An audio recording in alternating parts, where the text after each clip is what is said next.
दोस्तों नमस्कार, महतो हिंदी कथा में आपका स्वागत है। आज की कहानी है वस्त्र नहीं विचार बदलो।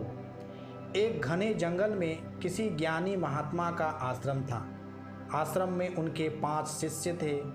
महात्मा प्रतिदिन अपने शिष्यों को ज्ञान की विभिन्न बातें बताया करते थे। ज्ञान की बातें सुनकर 5 शिष्यों को यह अभिमान हो गया कि वे भी किसी महात्मा से कम नहीं हैं। 5 शिष्य जब भी गांव या शहर में जाते तो कई दुष्ट लोग उन पर तरह तरह के ताने कसा करते और कई तरह से रिझाया व सताया भी करते। एक दिन शिष्यों ने महात्मा से कहा, गुरुजी, हम लोग जब भी गांव या शहर में जाते हैं तो दुष्ट लोग हमें क्यों सताते हैं? यह सुनकर महात्मा ने मंद मंद मुस्कुराते हुए कहा, मेरे प्रिय शिष्यों, जब पौधा जमीन से निकलता है तो वह नन्हा पौधा ही कहलाता है।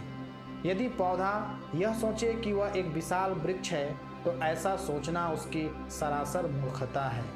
यह जवाब सुनकर शिष्य बोले, गुरुजी, हम समझे नहीं, आखिर आप कह क्या रहे हैं?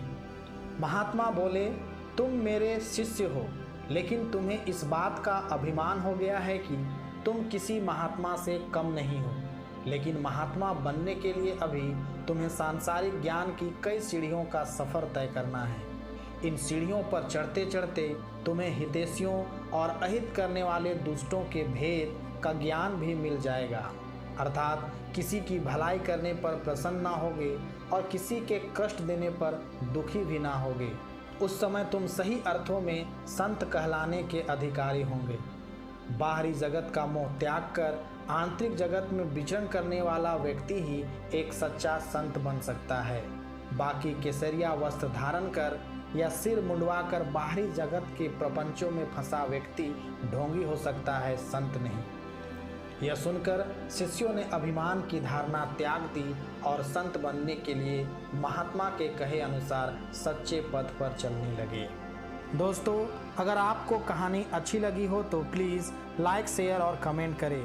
साथ ही चैनल को सब्सक्राइब भी कर ले ताकि और भी अच्छी अच्छी कहानियाँ मैं आपके लिए लाता रहूँ। धन्यवाद।